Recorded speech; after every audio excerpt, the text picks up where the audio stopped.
You're not going to believe this until I show you the proof, but the situation with Brandon, the guy who spent $62,000 on Ruby Rose's OnlyFans, actually gets so much worse and more sad, and honestly just downright scary for Ruby Rose. I imagine she's considering getting like a really strong team of bodyguards, like trying to hire the fucking Justice League to protect her, because Brandon is unhinged now.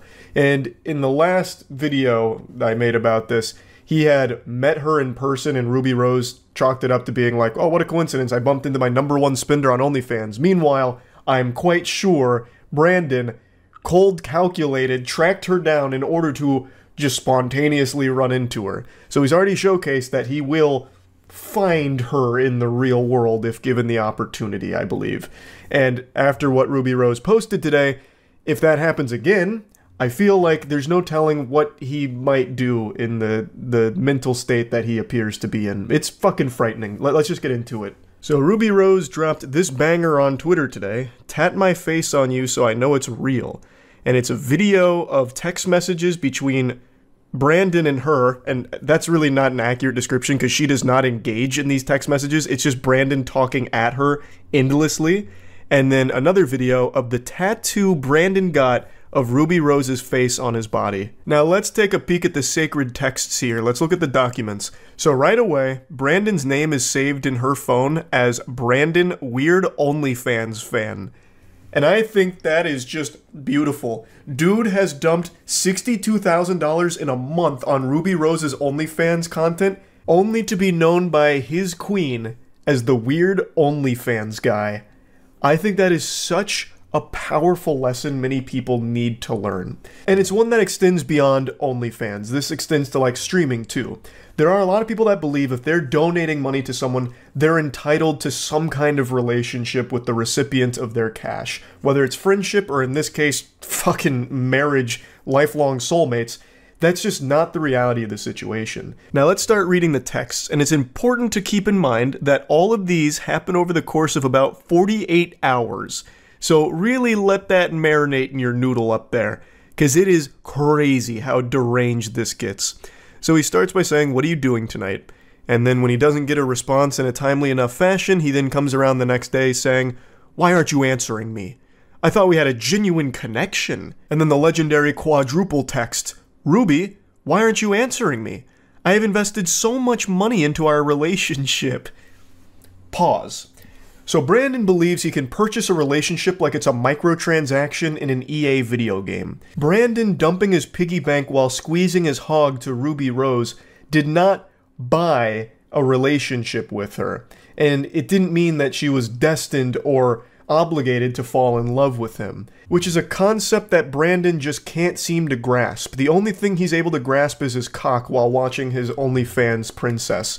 This is some frightening delusion here. I imagine Ruby Rose was already a bit concerned when Brandon dumped 62 grand on her in a month. That seems like obsessive behavior, and nobody wants to be the center of an obsession.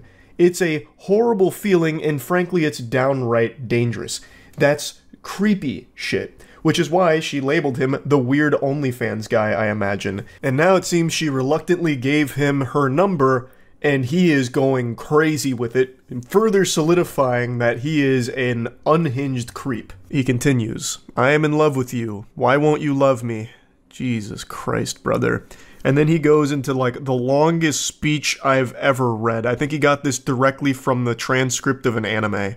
"I would do anything for you. I would fly anywhere to be with you. All that I can ever think of is you. There is not a single other person in the world as perfect as you are. You could be my queen and I be your king. I would give you anything you could ever wish for. We can even have a one-sided, open-ended relationship where you can do whatever you want as long as I know that at the end of the day, you come home to me and are only with me. I promise. I will treat you I will treat you better than anyone, Ruby. I love you with all of my heart. I've never felt this way about anyone. I want to marry you. I want to have a family with you. I want to only be with you. I would quit everything and give up everything just for you. I will do anything for you to love me. I will give you everything I have just for the chance that you never leave me. I want you to be with me forever. In my eyes, I've never seen or known something that I am so sure will be perfect. I can imagine waking up every day and looking over at you asleep on the bed looking perfect while you sleep and I run my hands through your hair, or my getting you the largest diamond ring that I can find so that it's on the hand of a true queen. I will buy you whatever car, boat, or jet you want. I will never love someone as much as I love you, Ruby. I love you more than Bitcoin. I only love you. I love you more than Bitcoin. Shit, he just won over my heart with that one. Wow, more than Bitcoin? Really, Brandon? What the fuck? That's a lot. That's a lot of love. I will give up everything to have you to only be mine. Please don't ignore me, Ruby. I am sending you more money right now. You are making me cry right now by not answering me. I am bawling at the thought, thinking that you won't be with me forever, and that you don't love me anymore. I don't know if there is a point anymore to anything. What the fuck do you mean if you don't love me anymore? She never loved you in the first place. You have only ever creeped her out, clearly. All I can ever think of or dream of is you. You are on my mind all day, every day. Thinking of how you smelled in the hotel lobby when I first saw you. Thinking of your perfect voice. Thinking of your perfect smile when you first laughed awkwardly as I told you that I was your #1 fan. Everything about you makes me get butterflies in my stomach. Oh, it's making my fucking skin crawl reading this. This is like the most alarming text message I think I've ever fucking read. Without it just being like an overt threat. This is like the closest thing I've seen to just downright declaration of cringe, like frightening obsession. Like, good God. So, it seems like Ruby Rose reluctantly gave Brandon her number when he somehow just magically bumped into her the other day. And this is how things are going. Clearly, these feelings aren't reciprocated because Ruby doesn't even know him. And he doesn't know her. He has an unhealthy obsession with her. And he's imagined this fantasy world of them getting married and all he can think about is her. The obsession is very scary. As I mentioned in the last video, Brandon is a porn addict. He was on an entire TV show dedicated to his porn addiction. And it's clear he is still addicted to porn. And now he is obsessed with her. He actually has a mental illness that needs professional help, clearly. And this is just terrifying. Please tell me you're just very busy and not seeing my texts right now, princess. Please? I cherished every second I was with you. I adore you. You are the reason I wake up every morning. I have no purpose without you. You are my rock. Ruby? Ruby, stop ignoring me! Why are you ignoring me after all the money that I've given you to show you that I'm only loyal to you and how much I love and appreciate and adore you? How dare you not answer me? I see you actively posting on your Instagram story, and you have not answered me once. You are making me very mad. I have treated you like a princess, and you won't even take the time to respond to me. I will not tolerate this. So he's going full mask off here into his Batman supervillain origin story, and I can already just see him slamming his fist into his desk at the last part of that message. I will not tolerate this any longer.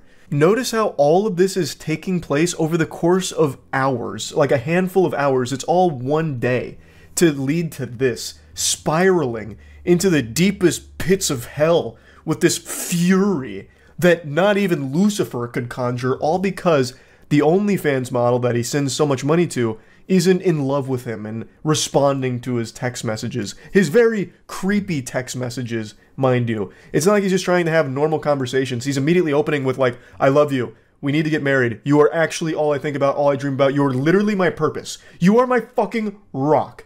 I know I'm a stranger to you, but you are actually the only angel in my life. You are the sun that shines for me. And I'm looking at the sun and it's not burning my eyes. It's opening them. Luckily, Jekyll comes back out and he puts Mr. Hyde away, and, you know, he's very apologetic for his outburst. It was highly unprofessional and ridiculous, actually.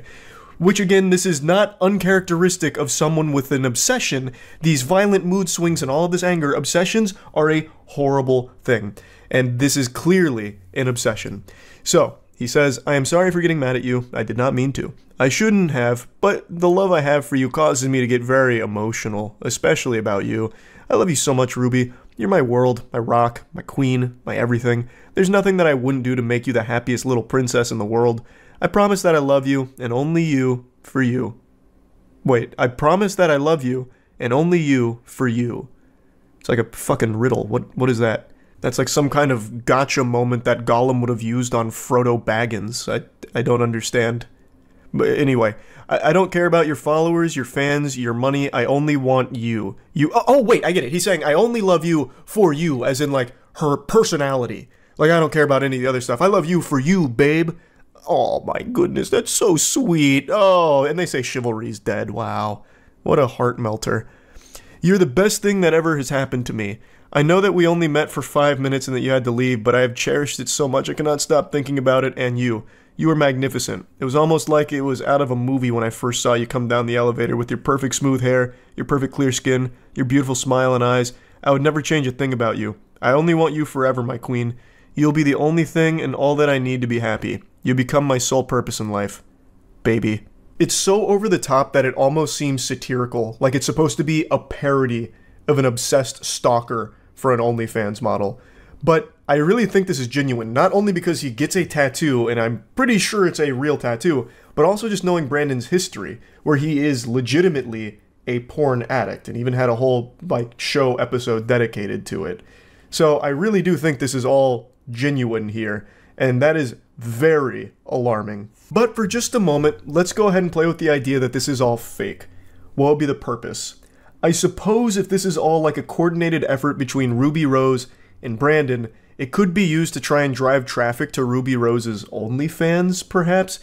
But I still think that's a bit unrealistic because I don't think anyone would ever agree to play this role, and I don't necessarily see this leading to a lot of new OnlyFans signups, because if anything, it highlights the, like, danger of it to a certain extent. So I don't think it'd be a successful marketing campaign if this is all fake and that's the purpose. Please, answer me, my queen. Please don't leave me. I adore you, Ruby. You are all I need to be whole in life. I will never leave you or even look in the same direction of another girl. I want to marry you. And then he sends another 30,000. I even spent 30,000 more on you since we met because I thought we had something genuine and real. Like, it's so crazy. What do you mean?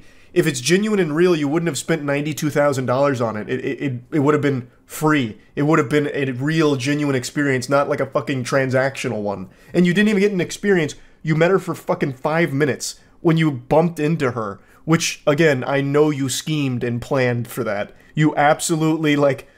I'm imagining him on, like, stakeouts and shit, like in an unmarked vehicle, kind of following her around, like getting her schedule, and then, like, waiting for the right moment to bump into her. I will empty my bank account just to be with you. I will travel across the country just to randomly run into you again. I will never be over you. You are the love of my life. My perfect little princess, you are stunning. You are my breath of fresh air in a world that is so dark and cold. You are the sun to my thunderstorm, the spurt of luck in my day, the pot of lucky gold at the end of the rainbow. You are my everything in this life.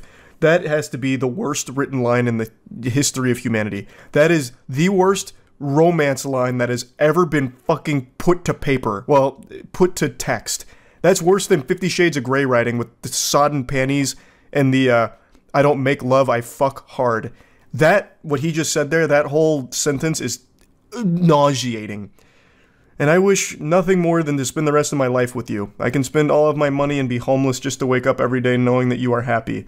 I can watch you have sexual actions with other men just to pleasure your sexual needs. I can be your sissy boy and let you boss me around while I do whatever you demand of me in my sissy maid outfit. I will do anything at any cost just to make you happy and just to be in the same room that you're breathing in. I have an obsession with you since the day I first saw you on Instagram. Ever since that day, I have made it my life mission to one day have the chance to see you. I'm going to skip a couple of chapters here, like 6 paragraphs worth of more, like, fucking vomit from his mouth, and go to this. I will send you 10 Bitcoin right now if you answer me. That's worth almost 400 grand. All you have to do is respond to me with one word, Ruby. Please, I need your attention. I need to make sure that my kitten is safe. He's actually trying to bribe her again, like, look, 400 grand for you to say anything to me. And actually, doesn't even need to say anything. He goes down and says, all you have to do is just react to one of my messages. Please, I beg you, I cannot think of life without you. So all she has to do for 400 grand is just react to one of them. It could be like the laughing crying emoji or something, like how cringe all of it is. And he would then give her 400 grand. Holy shit. That is so fucking pathetic. Now, I'm skipping around again here, but then he sends her pictures that he's in a tattoo parlor saying he has a surprise for her, and then sends pictures of the tattoo being done and then the finished work as well. That, to me, does seem like a real tattoo. I don't think that's one of the fake temporary ones, but it's kind of hard to confirm beyond a shadow of a doubt, like 100% it's real. Like in the pictures, like it seems like there's not a lot of redness there, which every tattoo I've ever had quite a bit of redness around there and like some blood still oozing out. In the pictures, I can't really see that, but it's also possible that it's just been wiped away. And in the videos showing the process, it does seem like he's actually getting a real tattoo. So I'm leaning more on the side of this all being true and not just like fake or some kind of scam or anything. And that's scary. Like this whole situation is fucking frightening to see the inner workings of an obsession. And his behavior isn't even unusual for obsessed people. Like this is why it's so dangerous. These fucking violent mood swings, this outrage, it's a terrible situation. It's a legitimate mental illness. It's really sad. It's actually sad, and he needs to get professional help for it. He has a porn addiction, and has had a porn addiction since at least 2009, and now an obsession with Ruby Rose and her OnlyFans content.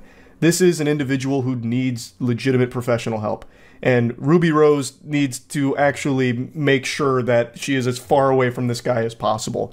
Like, she's gonna probably need security to ensure that Brandon doesn't get anywhere near the premises that she's around, because this guy does not seem to be in his right mind. So, just wanted to give you an update to this story, because it's a fucking wild one. That's about it. So, yeah. Yeah, I threw the spectacles on for this one, so you know it's serious business. When I started stream tonight, chat told me something I could have never expected to read. News that you never want to hear.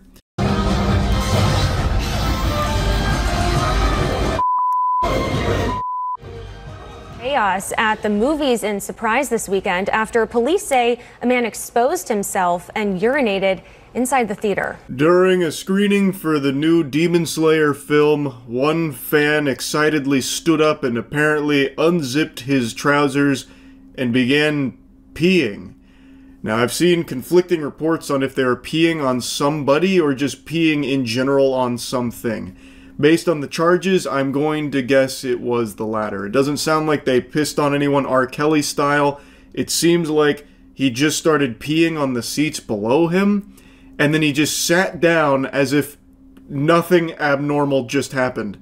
And as you can see here, patrons of the cinema were not too pleased with this display, so they got up and clobbered him. They fucking beat the piss out of him.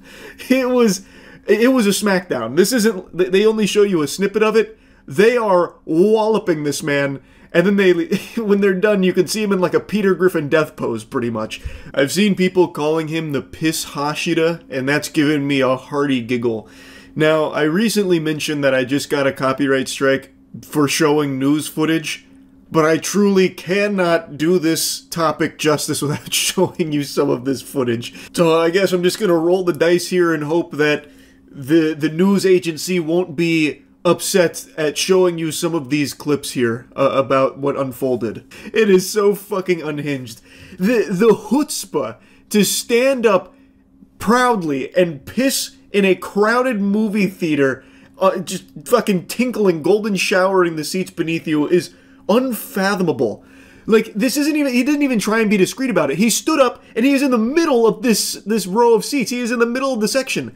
Everyone was going to see him stand up, and I imagine instantly people were like, "Sit down, goober, what are you doing, douchebag? Take a seat." And then, like, taking a closer look, like, upon further inspection, like, "Oh my god, he's urinating. Oh my god, he's fucking peeing over there." Yeah, it happened Friday night at the AMC Surprise Point. That's where officers responded to the disturbance. Witnesses told police that the man was confronted after he got up, unzipped his pants, and started peeing during a screening of Demon Slayer. Moviegoers confronted the man and started hitting him. The suspect, Limmel Hull, was later arrested and booked on charges of indecent exposure, disorderly conduct, and criminal damage. I may not be familiar with the Surprise Point AMC location, but I can tell you about surprises, and boy howdy was this probably a big one for everyone that attended this screening. Goodness gracious. When I saw this movie yesterday, my theater was filled to the brim. There wasn't a single open seat left. So if I was a betting man, I would put money that there were people in the seats next to him and people around the splash zone beneath him. Probably horrified that this guy just stood up, pulled his cock out, and then started peeing. Now, like I mentioned, I believe no one was hit with the biological warfare here. I think most people walked away dry, considering his charges didn't include, like, assault or something, which maybe would have been the charge that would arise from getting pissed on. I don't exactly know what it is. But since his charges were criminal damages, indecent exposure, stuff like that, it doesn't sound like anyone got, like, piss waterboarded. No one was, like, drenched and super soaked by him or anything. But I do think there's a possibility that maybe it just wasn't reported because maybe they didn't even know that they got hit. Like, I feel like standing up and pissing like this, probably, like, there's going to be droplets bouncing and splashing in places they don't expect, so maybe some people got it on, like, their shoes or something and just didn't notice, because from the sound of things, he did a full-blown tinkle carpet bomb. I would wager a guess that the guys who went up and gave him the knuckle sandwiches were probably the ones closest to him when he did this, and I would also say that I'm surprised that he didn't get more charges added, considering that in this movie theater auditorium, there were probably kids around when he got up and just started pissing with like his whole meat out and everything. I'm actually kind of surprised there weren't more charges on it. Hull appeared in court Saturday afternoon. He was later released. A witness tells us AMC gave everyone in the theater a refund. That's actually a pretty nice gesture from AMC with the refunds, but you can't put the piss back in the balls. What a crazy situation here. I actually cannot even imagine the state of mind someone would have to be in to do some shit like that. It seems he desperately needed to go to the potty, but I guess he just didn't want to excuse himself to the restroom. Maybe he was afraid that he'd miss something important in the movie. He didn't want to miss a second of the action. And even still, the decision to stand up and piss is fucking shockingly baffling. Like, there's no good way of doing this besides just going to the bathroom. You're gonna miss a little bit of the movie. But, like, why wouldn't you just pee your pants? like you could piss your pants and nobody would know you did that in a dark auditorium. Like, maybe they'd smell it, eventually as the odor emanates. But it'll also be kind of hard to pin that on who exactly was the pants pisser. Like, why wouldn't he just pee his pants? That would also come with a myriad of excuses too, by the way, like, oh man, I had an accident, I didn't know I had to pee like that, or you could, like, blame it on a condition or something. But instead, he made, like, an entire song and dance out of him pissing. Like, he actually interrupted the film so that way people would watch him pee. He called all the attention to his degenerate act. What a fucking sick freak. Anyway, though, I had to yap about this a bit. This one was shockingly wild. That's about it. See ya. Over the last couple of months, I've analyzed more text messages than the FBI. I have been glued to bad romance and flirting, like a moth to a flame. I've been wandering the deepest, darkest pits of filth. It's like in Space Jam when Michael Jordan gets sucked into the golfing hole. I've been sucked into the asshole of the internet, and all I see is cringe down here. But today, there's a new ingredient being added to this concoction. The recipe had a chemical X. Crime. This got posted to Reddit earlier today, and a lot of people sent it my way, and it actually reminded me of a real criminal case that happened back in 2022, and I actually found the case again through the comment section of this post, because I couldn't quite recall all the particulars of it, but there is a lot of similarities shared between that criminal case in 2022 and these text messages that this individual is showcasing here. So it starts with this girl's coworker messaging her out of the blue saying, "Hey." He receives crickets, no response, silence. And you know what they say, if at first you don't succeed, try being weirder. So he comes back around within 3 hours saying, "Hello? Is this blank?" She says, "Who is this?" And he goes, It's me," with a smiley face. "I just wanted to text you and see how things were." "Oh, things are going alright, I suppose. Not to come off as rude, but how did you get my number, dude? I mean, I don't mind you texting me, but I've never gave it to you." And that's when he lifts up the curtain and breaks the magician's code, revealing his secret method. "I just grabbed it off the contact sheet in the office room. Hope that's alright." To which she says nothing in response because that is fucking creepy. She never gave him her number. He just went out of his way to find it from their workplace. Yucky. But he comes back around saying, "How's it going?" And he just keeps going, throwing questions at the wind here, hoping to receive even the slightest semblance of life on the other side, not realizing that he has already scared her by snooping around tracking down her phone number without ever getting it from her directly. So it's already super creepy to do that. So he says, "How was your New Year's?" No response. 2 days later. "Sorry to keep texting, but what are you up to today? If you're free later, I'd love to go out." I will never understand that kind of shit right there. How can you be so deluded and lost in your own little fantasy land Narnia that you think there's even an iota of a chance that she agrees to go out with you when she has ignored your messages for 4 fucking days? Like, what is the thought process? Scratching at his chin. Maybe she's playing hard to get. Perhaps she's just been truly swamped and has been really wanting to reply to me but just might be a bit shy and doesn't know how. I know. I'll go ahead and invite her out with me. That should make her a lot more comfortable. And he goes a bit deeper. "I know you're probably busy, but I could pick you up too, so you wouldn't have to take the bus anywhere. If you wanted to go out, that is. Sorry to keep texting, but I don't want to be out too late, so I'd appreciate a response at some point, smiley. I'm heading out to get coffee now, so if you want to join me, just let me know." "Ma'am, you better hurry. The choo-choo train is leaving and Mr. Perfect is going with it. You only have one opportunity to get coffee with a gentle sir like this, so you really gotta play your cards right." She declines, saying, "I would appreciate it if you didn't text me unless it's work-related. I don't really know you, and I'm only blank. You're 5 years older than me, dude. This just feels creepy." "I didn't mean to be creepy or anything. You're just pretty, and I thought it would be cool if we got to hang out, smiley." "No thanks. That's honestly so weird, and if you continue to ask, I'm going to talk to Lean about this." I'm assuming that's like their supervisor or someone higher up at the place they work. And then he goes in deep. He says, "I'm not gonna lie. I've been thinking about you a lot, and I just want you to spend time with me. What you said the other day just felt rude. At least try and give this a chance. I know you're probably not awake, but I've been up all night thinking about you. Not going to lie, sometimes I like to take pictures of your ass while you're in the drive-thru window and I jerk off to them in the bathroom." I'll go ahead and take a courtesy pause here to give everyone a brief respite and let that nugget marinate in this sauce here because he just dropped a real heavy, spicy meatball on the plate. And when I first read it, I certainly wasn't ready for that because that's just openly admitting to a crime. I'm not a sheriff or anything, but I'm pretty confident that that's illegal. He'd probably be taken away in handcuffs if this information got out, which it should. She should absolutely report all of this. Now, somehow it actually only gets worse from here. This is just the beginning. He's showing his true face, and man oh man, is it an extraordinarily ugly one. I know that's messed up, but imagine if we fucked in the work bathroom, or if we went out in public. I honestly just love the idea of having a little helpless bitch under my control. I know you're so much younger, but you should give it a shot. Older men can be so much fun to be with. No one at work would have to know. Hello?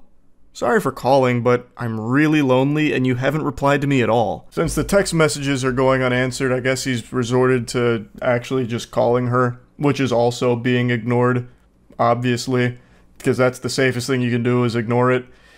So I can't believe the revelation that it turns out he's lonely. Who would have seen that coming? With smooth talking like this dude's got all the game in the world. This man's a fucking apex predator, a grizzly bear, a champion of Riz here. I can't believe that he, of all people, would somehow be lonely.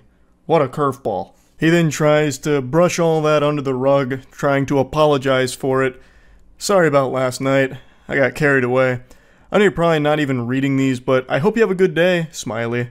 I'll be thinking of you. I really don't see an issue. It's not like a romantic date or anything. It would just be getting coffee and food. And if you were in the mood, we could always go to my place to watch a movie. I know it sounds creepy, but why not just get out and enjoy the day together? What in the hell is even that? What are you talking about? It's not like a romantic thing or anything. You were just talking about fucking in the workplace bathroom. And then you were talking about having a helpless bitch under your control. What do you mean It's just coffee. You're already showing how extraordinarily creepy and perverse you are. What are you yapping about? He's blabbermouthing about a bunch of hooey. And that's when she finally does respond to all this and says, "Alright man, I'm probably going to report you to the police. You know damn well that I'm underage and you're texting me in the middle of the night like that. Fuck off." And then he drops her address and says, "If you continue to ignore me, I'll just make it so you can't. If you tell anyone, I'll make this even worse for you." So it turns out she's underage, and he was well aware of that fact. And he also would have been even more aware of that fact, considering he snooped through the confidential workplace documents to find her address and her phone number. So it would have been abundantly clear that she is underage, and he didn't care. He still went for this full throttle. So he's also a pedophile on top of all of this. Now, he concludes their conversation by dropping her address to obviously try and scare her, letting her know that he knows where she lives and he can always pay her a visit. And a lot of people in the comments, and I think a lot of people in general, would assume that that's just supposed to be like some kind of scare tactic to get her to not say anything. Not necessarily that he's going over there right this instant to do something, but that is still a legitimate threat, and I imagine an actionable threat that the authorities can use. This is one of those situations that really shouldn't be taken lightly, and it seems like it isn't. It seems like she's taken the proper measures here, like contacting authorities or contacting workplace staff and all that, which is what she should be doing, because this is just legitimately dangerous. I mentioned at the start that it reminded me of a case from 2022, where a man killed his 17-year-old coworker because he had a huge crush on her, and since he couldn't have her, nobody could. Her name was Riley Whitelaw, and she was murdered at her place of work by this individual. He recently got sentenced in October of 2023 for the murder, and it is just horrifying. Now, Riley had previously made a complaint to the employment about how uncomfortable he made her with like the advances that he would make on her and all of that, and even asked to like have her schedule changed so they wouldn't have to work together. And despite all of that, they still worked together. The place of employment did not change her schedule around to get her away from him or anything like that. They continued to work together despite all of her complaints until it eventually culminated with him killing her. It's a tragic story. Fucking horrifying. And it reminds me of the text messages we just read right there, where a coworker becomes infatuated with someone and then eventually does something disgusting like that. So reading through these text messages, it is a concerning individual in a scary situation. And it's something I think about from time to time about how awful it must be to just be doing your job, doing nothing wrong at all, and then still ending up in a situation like this. This girl never made any advances toward this guy. She never even gave him her number or anything at all, and yet somehow he still became obsessed with her and then stalked her company documents to find her phone number and her address and all of that. It's just so awful. She's literally just doing her job and then gets put in a situation like this because of this absolute lunatic. So yeah, just wanted to talk about it a little bit. I think situations like these should always be taken seriously. Like if a coworker or anyone for that matter starts to get like a level of obsession with you that it becomes a bit palpable, that you can start to see it, it immediately needs to be something that you take very seriously because you never know where it could lead. And I think that is just always something that needs to be handled with real care. So just wanted to go over this a little bit. That's really it. So yeah. There's a mystery afoot, so grab the Scooby snacks and let's get to work. A pool at a Quality Inn has been mysteriously turning green 12 separate times. This isn't how God intended. This is not natural. They suspect this is intentional sabotage at this particular Quality Inn, but when authorities check the surveillance camera footage, they find no evidence of any culprits going to the scene of the crime or anything like that. How is that possible? Are they being attacked by an invisible man? Is this a situation out of The Happening where the plants are fighting back and they're responsible for the pool turning green 12 times? What's the motive? And most importantly, who really is behind it? It's very clear that there is a supervillain loose here, and only I'm qualified to crack this case and get to the bottom of it. When it comes to mysteries, I'm like L from Death Note. I figured out what happened to D.B. Cooper. I even solved the mystery of who shit in my pants when I went to Halloween Horror Nights in middle school. There's nothing I can't solve given enough time. But luckily in this case I didn't need to. In fact, the authorities pieced the puzzle together and it is so fucking wacky I can't wait to share it with you. Cops pull up to a shocking sight. A pool where the water has turned neon green. What in the world? What is that? Sandra Woolston, the co-owner of this Quality Inn and Suites in New Jersey, was baffled when her motel pool mysteriously turned from clear water to this. The voiceover for this one makes it sound like an old infomercial. Turn from clear water to this! Ew! But luckily with OxyClean, we got it right back to a clear blue. I don't know why he's, like, exaggerating all of the statements in this manner, like with his intonation, but it's really enjoyable. It makes it, like, even more gripping, in my opinion. But anyway, that's the story in a nutshell. This Quality Inn, for some reason, keeps having their pool turn green. And the only way to fix that is for them to keep draining the pool, which is extremely expensive. I watched it turn green in front of my eyes. Somebody is sabotaging my pool. My pool is yellow as my guests can't go inside the pool. I broke down. I didn't know what to do because with all these kids waiting to use the pool, but they couldn't go in. The pool had to be drained and refilled with clean water. 2 days later, the vandalist is back again. Our pool is green as a grass. It happened a total of 12 times. So either this place is cursed, where they've built it on top of a Hulk burial ground and he's getting his revenge by turning the pool green with gamma radiation, or there really is a practical jokester that's really taken a liking to turning this pool green for some reason. That's all the information we have to work with so far. There are some more clues we'll get to in a moment, but let's start to piece together potential narratives together as a thought experiment. Perhaps whoever is responsible for sabotaging this is a previous guest at the Quality Inn who recently had a negative experience with that pool. Now, if I was on scene during this investigation with my monocle, magnifying glass, and pipe that I was smoking, the first thing I would ask would be if I could have access to the guest registry over the last couple of weeks, and if there'd been any reports of complaints from the guests about the pool. Assuming, of course, the Quality Inn keeps records on their complaints, it would give me a narrower list of suspects that I could focus on. I'd then set up an interview with each name on that list, and I'd do a little game of good cop, bad cop, where I'd be the bad cop and the good cop would come in with like a soda from McDonald's. I'd invite them to drink the soda. When they take a sip, I would then inform them that what they just consumed was truth serum, which means they could no longer lie. Then I'd finally finish it off with the brain buster, the most important question: did you do it? And then I'd gauge their response from there. This is every damn day, man! Look at the pool! That's like neon yellow color. It was just, and the entire pool was engulfed. What was turning the pool green? Here was the first clue. An object she found at the bottom of the pool. I'll be honest, that object looks like some kind of extraterrestrial being. If you put a picture of that object on the r/alien subreddit, they would gobble that shit up as true evidence of like an alien brainstem or something. That would give me no clues here. I'd start really thinking paranormal about this. Like, oh, maybe there's not a person behind this. Maybe it's a cryptid or something. I don't know what the fuck that is. That looks disgusting. Whatever that is. It must be whatever turns the pool green. Some kind of like dissolvable mesh or some shit maybe that, you know, distributes the green dye to the rest of the pool. But yeah, that shit is yucky. But when police reviewed the motel surveillance video, they found nothing suspicious. Here's Stephen Fabian. So how did the pool turn green? Well, cops say the culprit used a drone like this to hover over his target before releasing a concentrated packet of dye. The dye is actually a life-saving device used for ocean rescues. When they broke the magician's code and revealed how this was most likely done, it blew my tiny little brain. I realized at that moment I would never cut it as a detective trying to piece together a complicated case.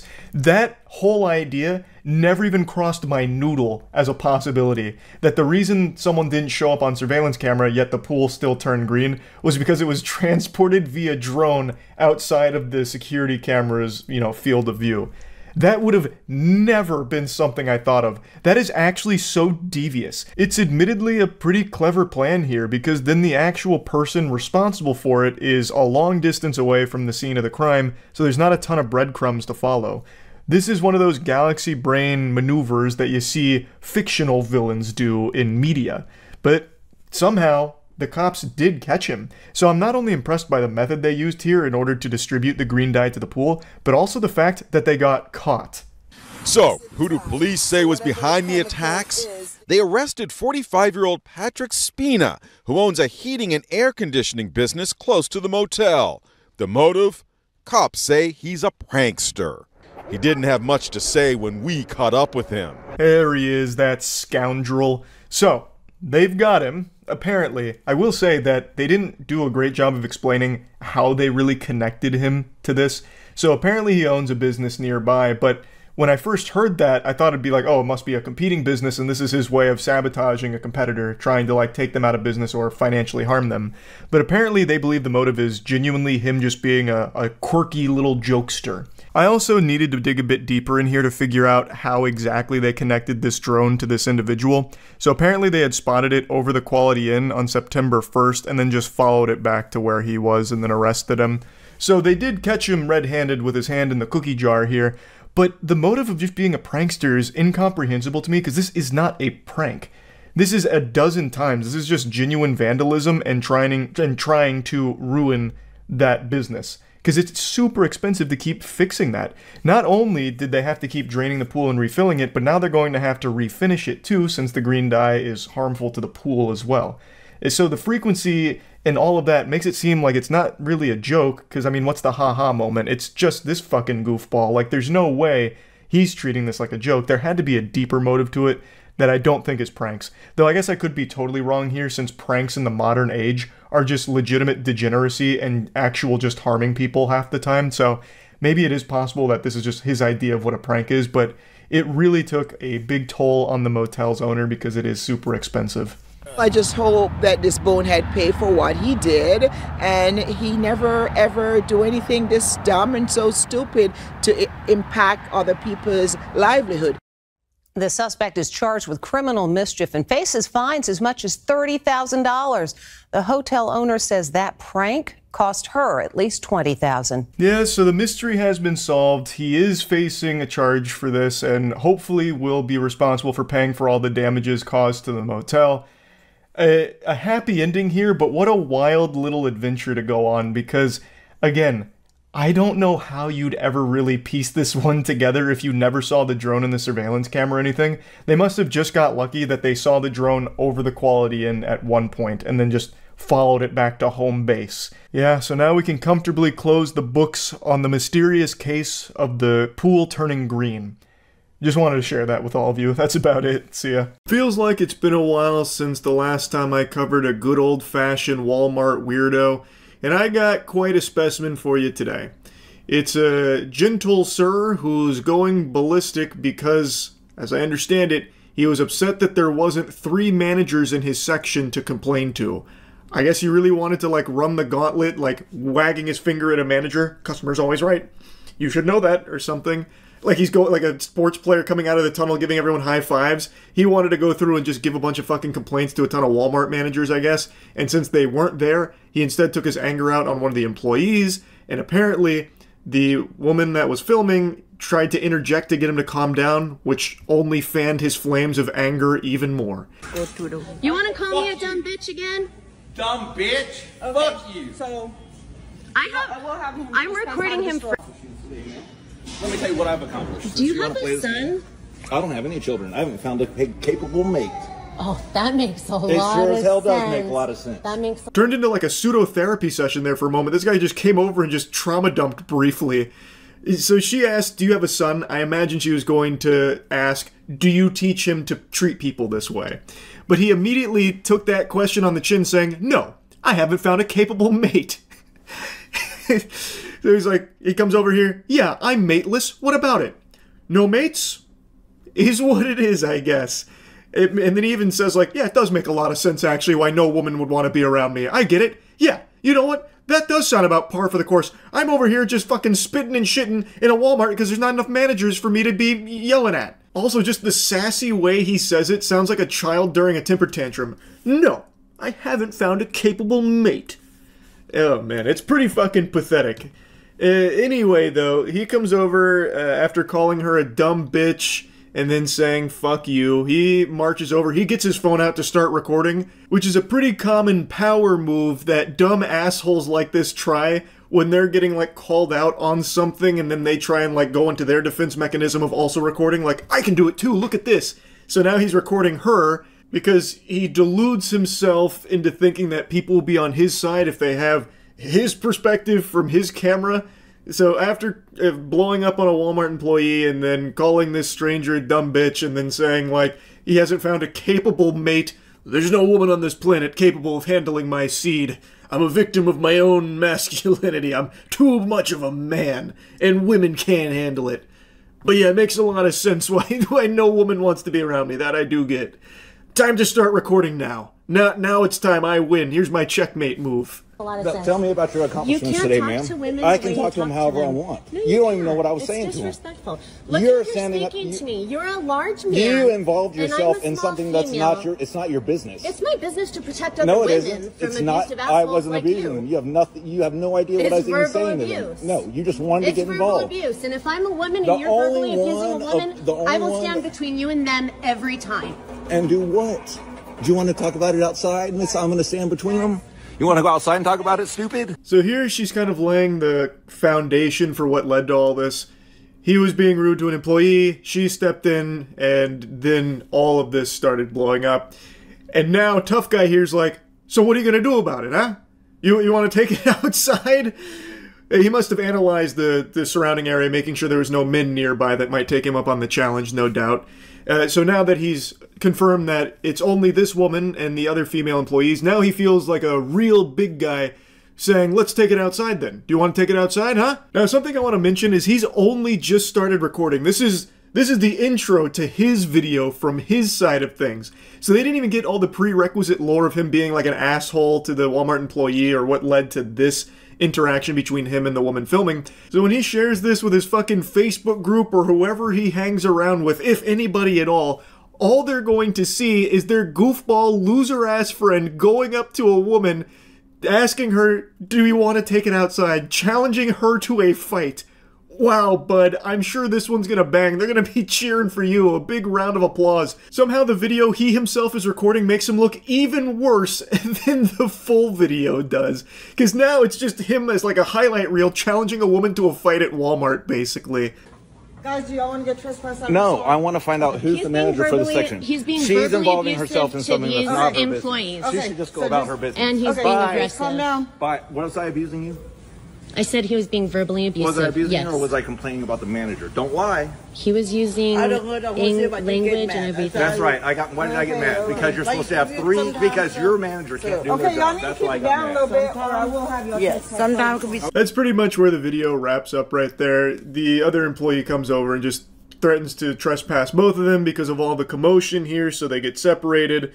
And that's kind of where it is curtains. So the context clues here. If I'm understanding correctly, he was mad because there wasn't a manager there, so he took his anger out on the employee for the lack of manager, saying that there needs to be 3 of them there, I think? 3 managers, maybe? Which to me seems excessive. Why would you have 3 managers in a single section in the store? Unless he's like this raid boss of Cringe, like the top tier male Karen, that they need 3 managers just to like wrangle them in, to like hold them down.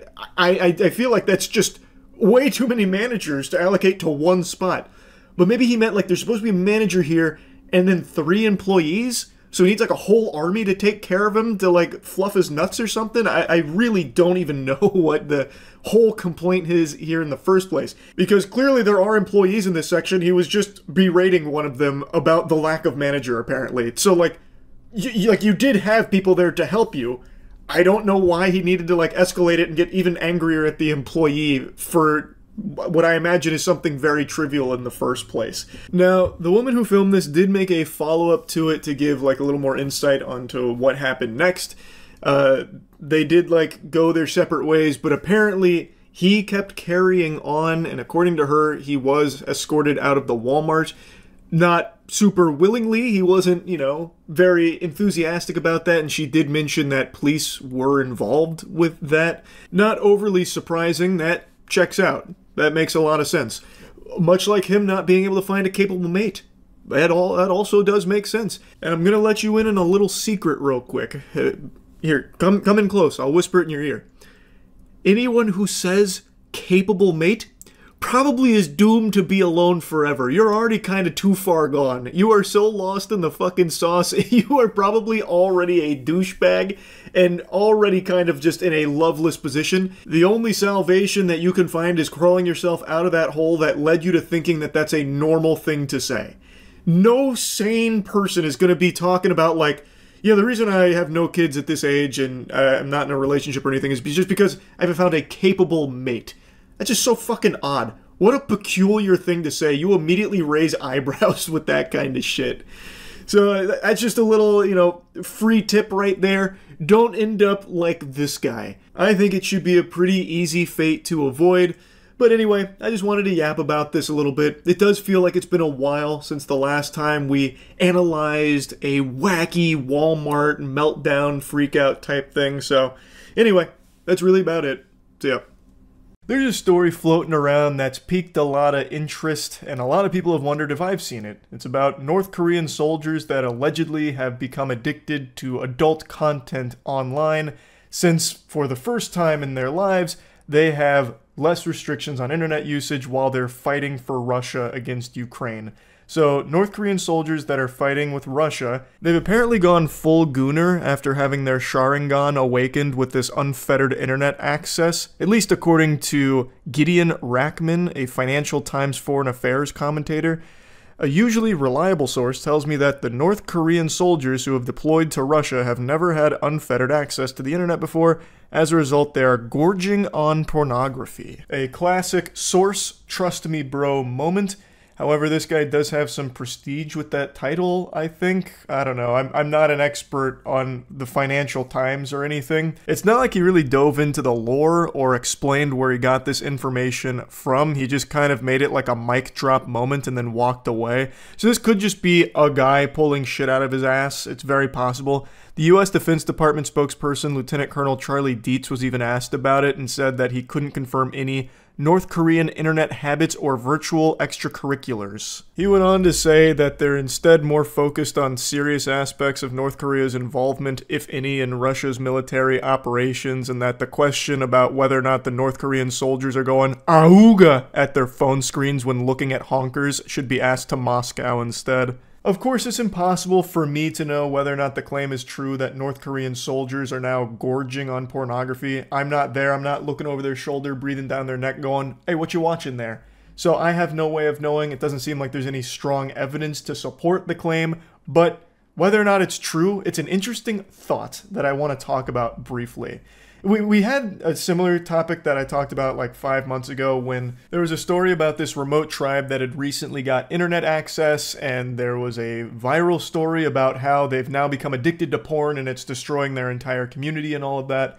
So this isn't the first of its kind here, though in that case that was very overblown and dramatic for the sake of clicks, and in this case it's too early to tell, but there's no evidence to suggest that North Korean soldiers are right now in the middle of big-time gooning. On Reddit, however, the front page, they have this photo right here that claims it's a picture of a North Korean soldier that was watching girls dancing all day, but it looks like a really staged photo.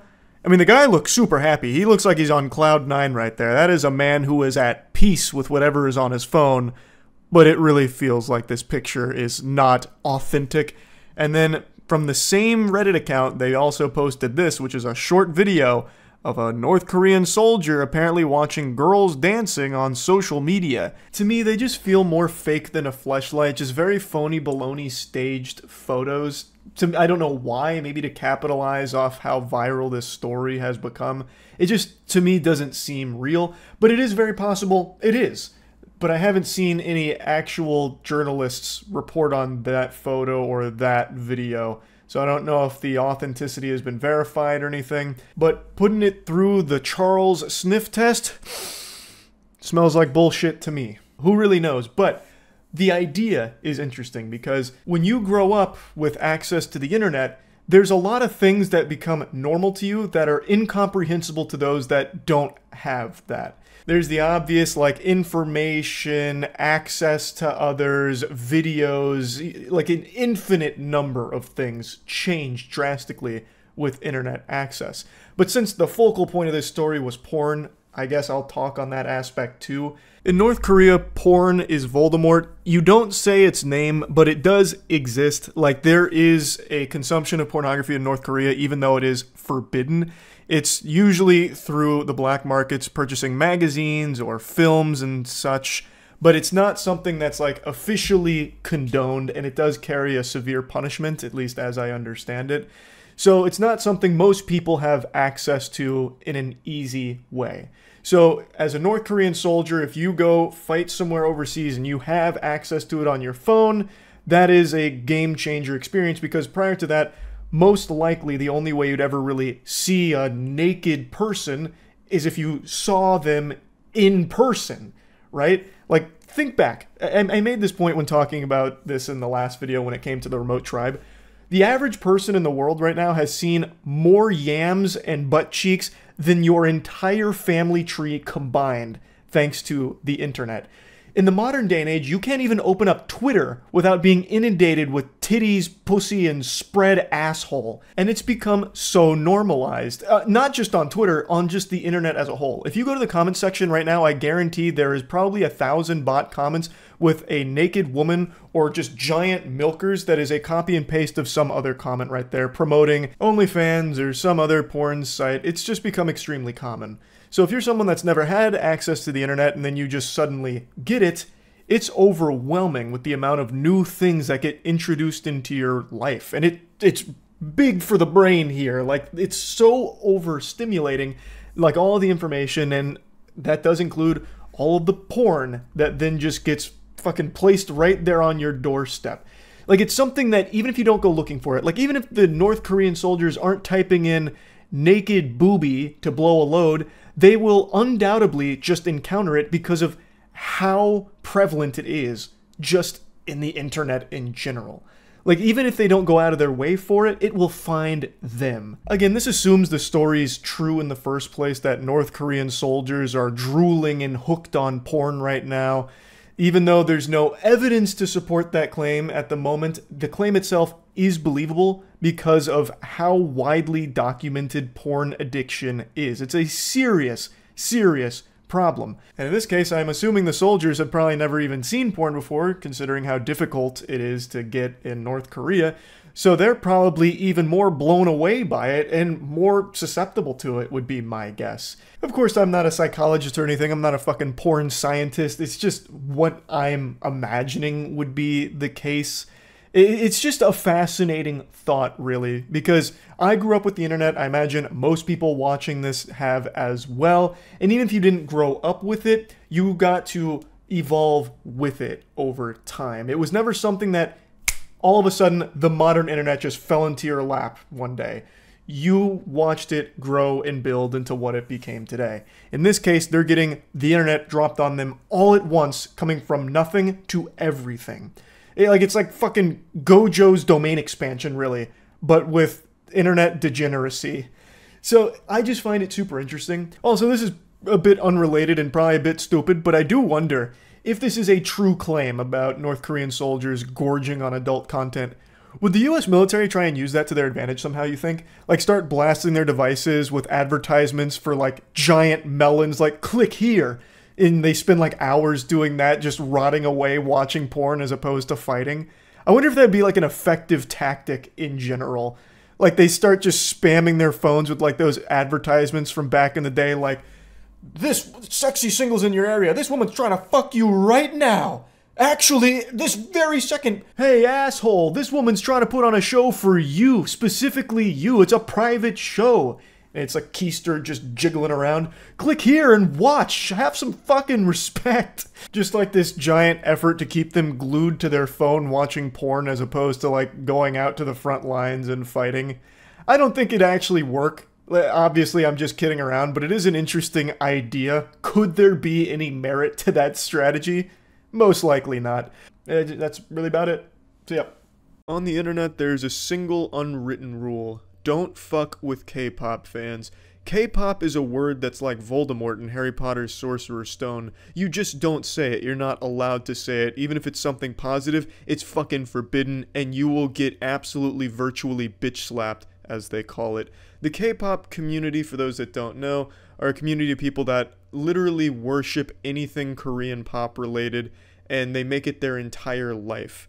Now, this is less focusing on just being a fan of K-pop music, and more of just the idea of celebrity worship and how unhealthy it is where K-pop fans take that to the most extreme possible level. So for those that don't know, K-pop is a genre of music that stands for Korean pop, BTS being the biggest group most of you have probably heard of. I kind of fuck with some K-pop myself. I'm not a huge fan of the genre, but there are some songs that are just straight bangers in the genre that I appreciate. And this genre of music has spawned an incredibly aggressive community of feral animals that foam at the mouth anytime their favorite group is even mentioned, even in a positive way.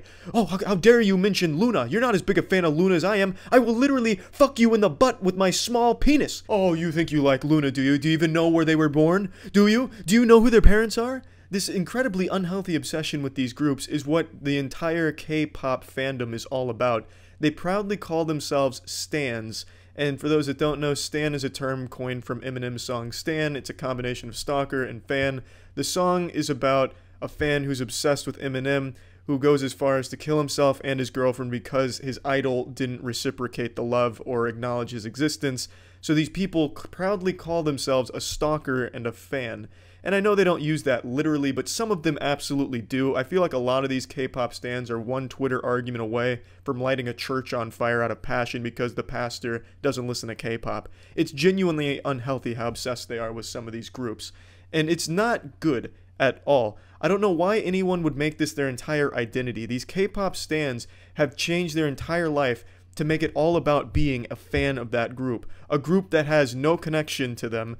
The group doesn't know they exist, and if the group ever encountered that person in the real world, they would immediately call security because they'd be afraid. It's disturbing to have a complete stranger know everything about you and can't even get like a normal word in because they won't stop screaming and ululating and pissing their pants just at the sight of you. No one wants that. That's why none of the K-pop groups ever acknowledge their fandom in public, at least not from what I've seen. And I've done a little research on this because I was curious if they reciprocated that love with these incredibly hostile groups of people that go on Twitter and try and ruin careers and try and get people fired because they didn't like the same K-pop group. It's a literal ass-eat-ass world in the K-pop standom.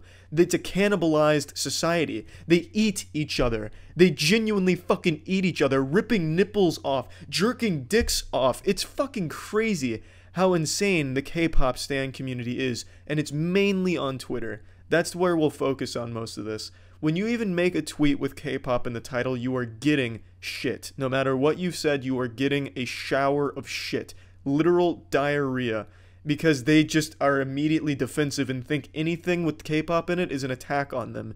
I can't post any pictures because Twitter has really vague definitions of what constitutes harassment or brigading, so I'm going to assume most of you know what I'm talking about, or if you don't, you can easily find it if you even just search K-pop. I'm sure you could find a million arguments right now happening this second.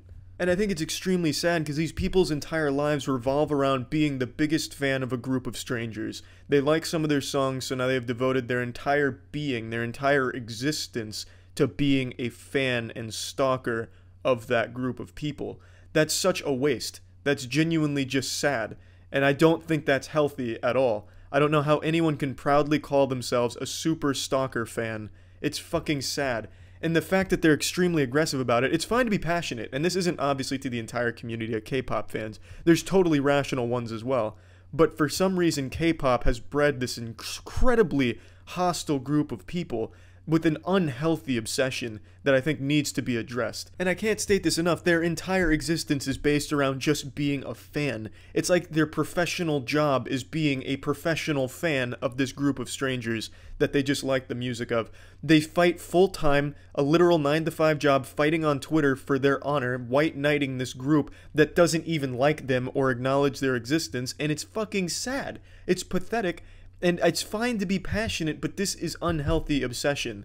I'm talking to all of the stans out there. You know who you are. You've replied to my tweets with their fucking 2-minute long clips of choreography from your favorite K-pop group. That's their favorite pastime. For some reason, that's owning the non-believers, really poning the fucking K-pop haters by posting a full 2-minute video from one of their live performances where the camera is fixated on the one they have the biggest crush on. And it looks like a serial killer footage that they're showing because they have this entire group of people dancing, and yet it's focused all shaky cam, Cloverfield style, on one of them as they follow them around breathing heavily into the camera. It's fucking disturbing. You're not winning any arguments by posting that. You're just making yourself look like even more of a sociopath. I just really don't get it, and I don't mean to be so aggressive with the K-pop community because, again, not every single K-pop fan is like this, but there is a huge community of K-pop stans that are exactly like this and make the internet a really sad place, Twitter in particular, a really fucking sad place. Coming across a K-pop stan, I can't help but feel bad for him.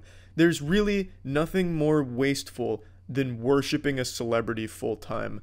I don't understand how that dependency on a celebrity comes to fruition, how it breeds. I don't really get it. You don't know the person. You don't know anything about them. You're just a fan of some of the shit they put out there. Why waste your time being a full-time enthusiast of that person? Enjoy their work. Let other people either enjoy it or not. You don't have to go out of your way to take more time out of your day to fight that person's battles when they most likely don't want you to. I highly doubt any of the celebrities like that kind of behavior. It genuinely, like, I guarantee if the K-pop stans and the K-pop group ever got together to do like a meet and greet, like the K-pop stans on Twitter and then the actual group, if they got together, it'd be like a scene out of the first season of The Walking Dead where the K-pop stans literally eat the group alive because they love them so much and they don't know how to control themselves. They would literally feast upon the flesh of their favorite group out of a crime of passion. That's how fucking deranged they are, or at least that's how they act on Twitter. It's so fucking strange. And I feel like the K-pop enthusiasts are going to lose their goddamn mind just even knowing I said these things about them. But you need to take a moment of self-reflection and calm the fuck down. Enjoy your K-pop group. Enjoy whatever the fuck you want. But why act like such a goddamn asshole about it and make it your entire life to be that asshole about it? It's such a waste. A pathetic waste. And I think you need a hard look in the mirror to realize what a waste it is spending hours and hours of every day searching through Twitter out of your way, typing in K-pop to fight battles. You know, these people get up in the morning and put on a sweatband, jerk off into a sink, and then get ready to have Twitter arguments. That is their plan for the day, it seems like. These people come locked and loaded, ready to just go as far out of their way as possible to find a tweet with one comment on it and 5 likes and start fighting them about K-pop. It's nuts. It's absolutely nuts, and it's fucking scary. It really is. And that's all I wanted to bring up. K-pop fans and celebrity worship scare me. That's the whole point. And I think if you're a K-pop stan, you need to take a moment and calm the fuck down. That's about it. So yeah. I've been back and forth for a little while now on whether or not to make a video about this topic because it's not exactly goofy, but the more I read about it, the wackier it becomes and the more unbelievable the story is. I'm sure you've seen all the headlines by now that Brittany Griner is being exchanged for a Russian criminal known as the Merchant of Death. Now I'll go ahead and bring you up to speed on the lore if you don't know exactly what this is referring to. Brittany Griner was one of the best WNBA players in the league, and she was detained in Russia on drug charges about 10 months ago. The drug charges were super minor. It was like 2 tiddlywinks of weed. They basically threw her in the slammer for thinking about marijuana. The actual story was they came after her for smuggling because they found vaporizer cartridges on her person which contained less than a gram of hash oil. So super trivial amount really. You'd find more devil's lettuce in a church bathroom. She wasn't exactly some drug kingpin who was trying to escape the country with a duffel bag full of jazz cabbage. It was very small stuff. She was detained and thrown into a labor camp for the last 10 months. And since then, the US has been working to try and set up a trade with Russia to get her back. Now, I'm going to go ahead and tackle this complicated issue real quick, just right away, because I've seen so many people mention this, that this same thing would happen in America for the same level of, possession. People in America get thrown in jail for years for very minor drug charges. And you're right. That's horrible, too. It's horrible when it happens in America. It's horrible that it happened to Brittany Griner in Russia. They can both be terrible together. I think we can all agree on that. That's not some big gotcha moment. Now getting back on topic, today the US has finalized the trade agreeing to swap Victor Bout, the Merchant of Death, for Brittany Griner. And a lot of people have been scratching their head saying that this seems like an unfair trade, a pretty lopsided deal, because the Merchant of Death isn't exactly some lightweight. And that title alone is scary. That's like releasing Cobra Commander, like freeing him from the G.I. Joe prison. This isn't just some nobody. This is a very, very well-known arms dealer. In fact, they have a whole goddamn movie about this guy called Lord of War, starring Nicolas Cage. This isn't some small fry, not some faceless old pop Wiggleberry that was convicted for kegeling heroin. Like, this is a big deal. Now, of course, I do agree that this was a wrongful conviction. Brittany Griner's punishment didn't fit her crime. This was pretty outrageous. Like, yes, I understand, like, a law was broken, but this kind of enforcement of it is absurd. And I think getting her out is great, but I do agree with a lot of people that are wondering, could we have got more for this trade? Like, right now, there are still 2 other US citizens that are imprisoned in Russia, and we just gave up, like, our biggest Yu-Gi-Oh card here to barter with. Could we have maybe grouped them all together, be like, we'll give you the Merchant of Death, We'll give you the super duper ultra rare prisoner if you give us all 3 of your prisoners of ours. Like, I feel like that would have been a much more fair deal. Like, right now there's a Marine sitting in there that's been there since 2018. Like, I definitely feel like maybe we could have played this a little bit better. Now, of course, I'm not looking at the deeper political motivations and angles to a negotiation like this. I'm not here to dissect the inner machinations of this kind of swap. I'm looking at this as a pure layman reptile brain. And to me, while I'm happy that she's been able to return to the US, I would have liked to have seen that for the other 2 victims there. I would really like if we made the same level of effort to bring them home as well. And I feel like this could have been a great opportunity for it, since they were using the goddamn Merchant of Death. Like, just imagine the perspective of the Marine that's currently there for the last 4 years. You know, he hears Brittany Griner got released in a prisoner swap. He's like, oh, who did they trade? The fucking Merchant of Death. And then, like, well, who are they? Are they trying to get me out? Oh, yeah, they are. Well, who are they willing to trade?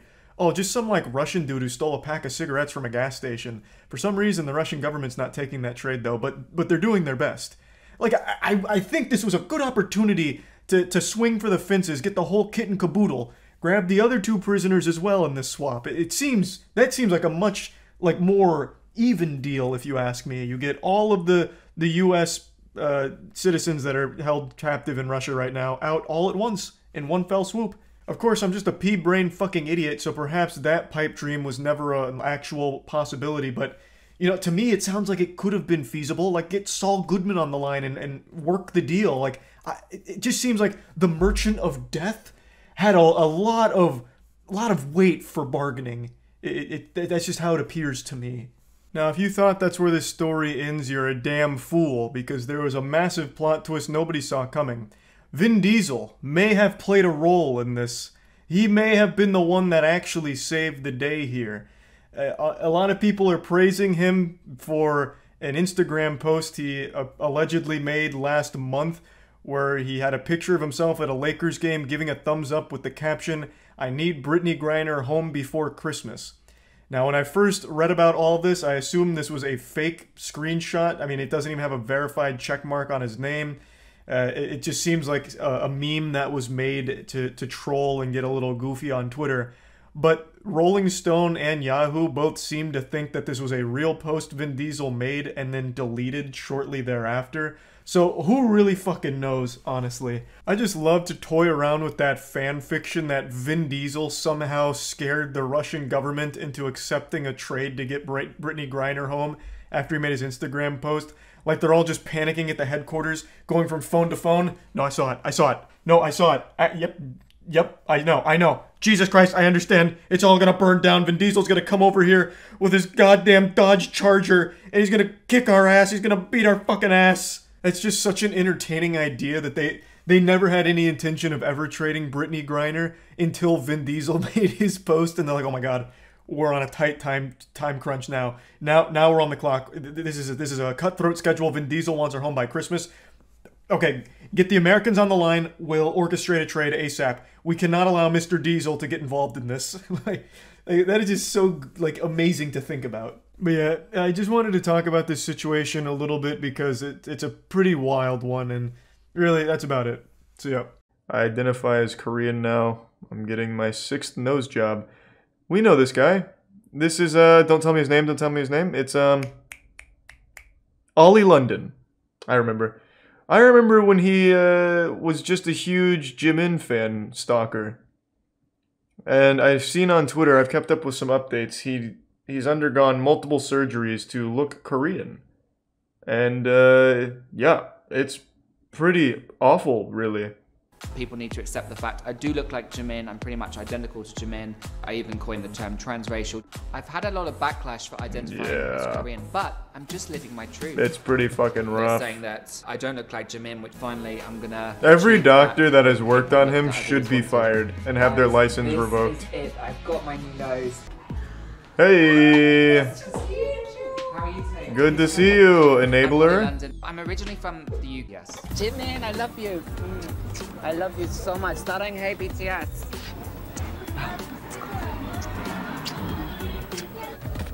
It's gotta be really hard being BTS, honestly. I'm also a YouTuber. My procedures.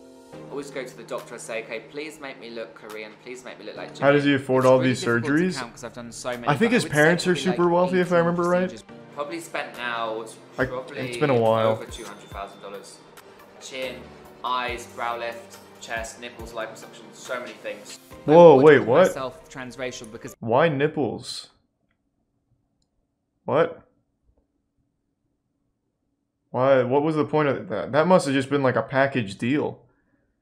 The fucking surgeon was like, yeah, if you give me an extra 15K, I'll just do your nipples too. He's like, fuck it. Run it. Are Jimin's nipples even public? Let me look this up. Jimin nipples.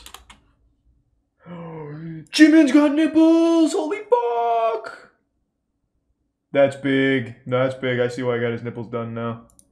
Really horrendous. I've had murder threats, people saying they don't know where I live, what hotel I'm staying at, they're coming to come and kill me. People have made petitions online. Little do they know he's bulletproof from all that plastic surgery. Rocket to space off the planet. Cruel names, they compare me to all sorts of celebrities, say that I look like Ellen DeGeneres instead of Jimin. People that call me racist, it's like, you know, actually get to know me. I get so many people coming up to me and it's always a positive response. 99%. Do they ask up for autographs thinking like, that you're Jimin? I love what you do. Because you do look like twins. I'm so excited today. I'm going to be meeting Bibiana and some of my amazing friends, Pam and Kayla. You need better friends. I'm so excited. I can't believe I'm in Texas. What's new? He doesn't look like Jimin? What's going on? Are your eyes open? I mean, I've had such a crazy few months. Okay. Bibiana, can you take this? Kayla? I think I can. I mean, you know what I'm like, right? Oh my god, he's gonna meet Jimin. Yes. Give me a what? Face? A surprise? Is it Jimin? He's gonna meet Jimin! He's in the box, it's his head! What is this? This is big. So the surprise oh my god. I am gonna have a revision rhinoplasty, so I'm having my nose done again to get the Korean nose. Not Jimin, not interested. And voila, I'll be 100% Jimin. When I see my nipples, they're kind of asymmetrical, they have scarring and stuff. Well, yeah, that happens with Jimin nipple surgery. Oh my god. So, you wanna go ahead? Okay. Pretty risky procedure. Okay, I'm nervous. Right. I know it's going to be last one because I'm with you, you know. I can't believe his nose still works. Warned me if I have one more nose surgery, my nose could fall off. But I trust Dr. Aguyo, and I know. Yeah, he's even using Maya 3D there. We understand that. Look at the septum. He just fucking hits it with a hammer. Your septum is deep. I had a botched procedure before, nipples? so I kind of have scarring here, right, and asymmetry in my nipples. So wondered if that was something you. Hold on, let me compare. Let me bring up Jimin's nipples again.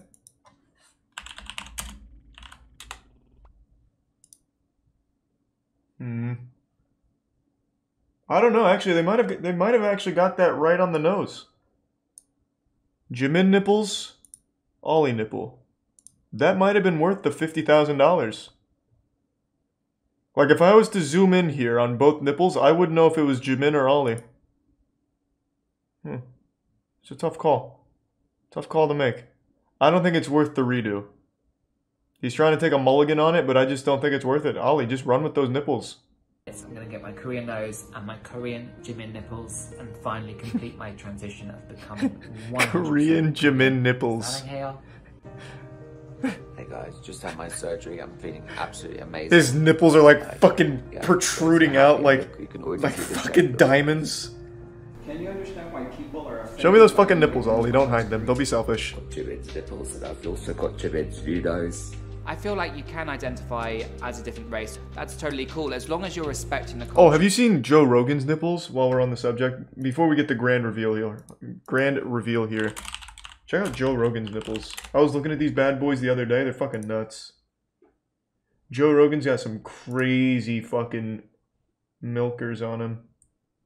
Look at these bad boys. I've never seen nipples that look like that. It's like two baby fingers. Maybe he should have got surgery to get Joe Rogan nipples instead. Start mixing matching looks. So a little Jimin, a little Joe Rogan. Yeah, fucking cool. And oh my god. Show me, Ollie. So beautiful. Here it is. It's Jimin! Guys, I am so happy. Oh, he did it. I can't believe it. You know, I've waited my whole life. Where'd Ollie go? Jimin, what did you do with Ollie? Where is he at? Bring Ollie back out now. This is a good prank, but I want to see Ollie again. I'm one of them. It's 2021, you know, people identify in so many different ways. I think it's fantastic people can be whoever they want to be. So Wow. just onwards and upwards, I'm Korean. People need to accept Man, that he I do should look like sue Jimin, that I'm plastic much surgeon identical to Jimin. ASAP. Like, as soon as possible. Like, really, like now. Genuinely. Which one's the real Jimin, huh? And then here, to like now, you know, Jimin's mom probably wouldn't even be able to recognize him from Ollie. Wow, the transformation is complete. Do you think the doctor, I forgot his name. I don't know, Dr. Evil, whatever the fuck. Do you think he did this on purpose? Like he was just laughing about it? He was like it looks like a nose you'd create in Dark Souls characters creator. He had to have done this on purpose, like with a big smile on his face. Like, yeah, I'm gonna fuck this guy's day up. You know, as long as Ollie's happy, that's what matters. Though I will say, getting closer and closer to looking more like Ellen with every surgery. My 8.5 million fans mistake me for Scarlett Johansson. To be fair, looks a lot like Scarlett Johansson in this thumbnail. Well, holy shit, she actually looks a lot like Scarlett Johansson. She didn't even get surgery to look like her. Meanwhile, fucking Ollie spent how much? $250,000 to look like Jimin? She was just born looking like Scarlett Johansson? Sometimes you just get lucky. If I was Ollie, I would be furious right now. But does she have Scarlett Johansson's nipples? Yeah, true, she'll have to get the ScarJo nipple surgery. That is a really uncanny resemblance. That was not overhyped. Wait, which one's Kate? This one's Kate, right? But is this her doing cosplay, or is this actually what Scarlett Johansson looks like? Now I don't know. I'm getting fucking lost. So I know this is Kate. Is this Scarlett Johansson, or are they both her? This is also Kate? Holy shit.